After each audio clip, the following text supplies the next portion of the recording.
Знаеш ли, че един от всеки 9 души в света не получава достатъчно храна? А в същото време ежедневно се изхвърля огромно количество храна. Ето един прост начин да направиш голяма промяна – дарявай храна. Останалата, но все още добра храна от хладилника или килера може да се превърне в нечие следващо ястие.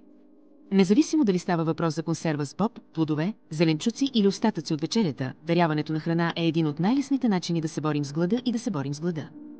И искаш ли да направиш още една крачка? Стани доброволец в инициативи за даряване на храна. Като социален работник не само се бориш с глада, но и ставаш част от общност, която се грижи за другите. Доброволчеството е повече от просто отдадено време, то създава връзки, носи нови умения и носи удовлетворение от това да помагаш на хора в нужда. Освен това изглежда чудесно в автобиографията и може да отвори врати към смислена кариера в социалната сфера. Всяко малко действие се превръща в нещо голямо. Когато споделяме, изграждаме по-силни и състрадателни общности. Помисли за радостта, която можеш да донесеш. Едно споделено ястие създава връзка.